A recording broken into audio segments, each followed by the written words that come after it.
Okay, so hey y'all, hey. I decided to make a pattern, even though I already know how to make the shorts. This is actually a pair that I made without a pattern, but I wanted to go ahead and make a pattern just in case I had some fabrics that I kind of had to piece together because I like them, but I might not have enough and I need to make it stretch to make the shorts. So yeah, I'm making these shorts for my daughter. Anyway, I grabbed this roll of paper from Dollar Tree, craft paper, which is only 125 to make this pattern. So yes, you can make them at home out of some existing items that you already have that fit you. Okay, so what I want to do is fold these in half. And because of course the crotch is smaller in the front than the back, I'm going to cut that one separate. And like I said, I just folded it up and lined up the fabric. Now, this pattern, I'm going to use it for knit fabrics. I'm not making anything that needs darts or anything like that. So if you went to the stretchy stuff, girl, this is it. This for you. Everybody else keep going.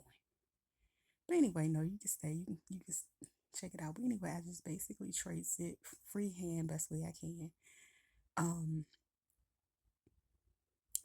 Now I can always add at least a whole inch, but because 9 times out of 10 I will be using my serger, I will only use like add half an inch to the sides of my clothes. And I wrote front. That way I'll know which side panel that is. And then I'm going to do the same thing for the back panel. I'm just going to flip it and line it up.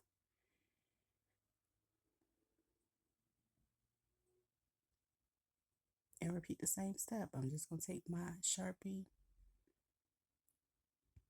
and trace it.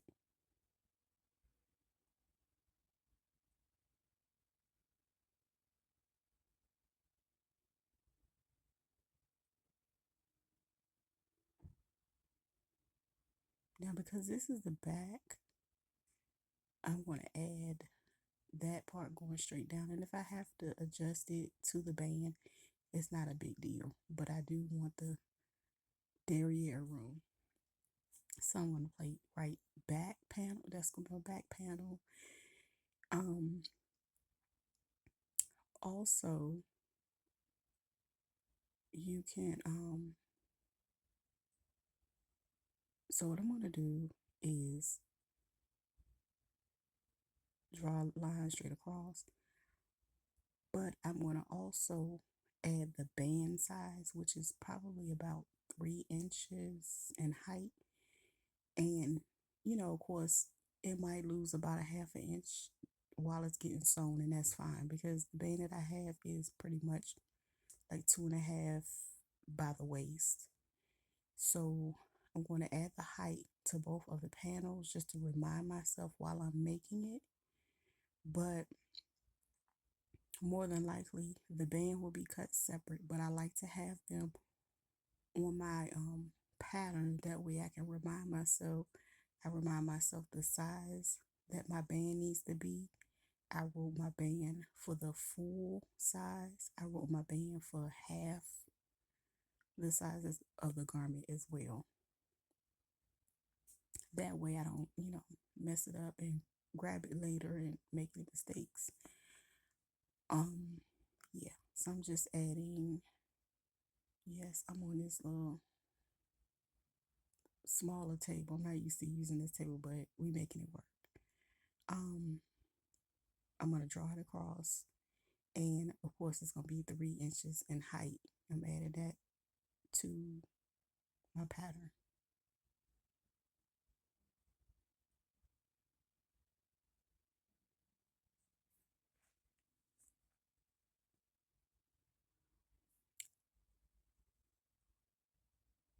So now what I'm gonna do is add that I need to cut two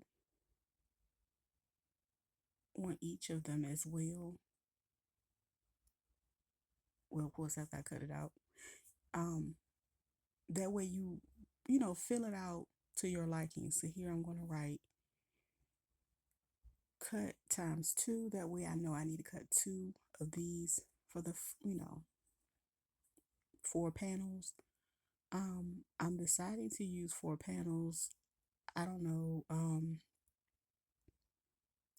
I used to do a lot of stuff on the fold, but I don't know. For some reason now, I really like doing the 4 panels.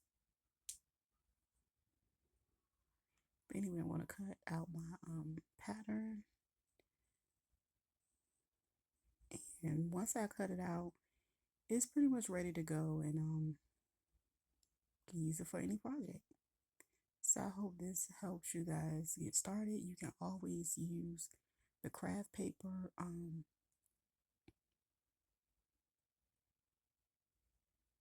as a starter tool to practice with, to see if you can trace it the way you need to. But again, this one I will be using for knit fabrics, so I don't have any extra markings on it, per se, but this is a basic short pattern that I will be using. So again, it's me, TVL Designs, also known as I am Tamika Hicks on all my social media platforms. Peace.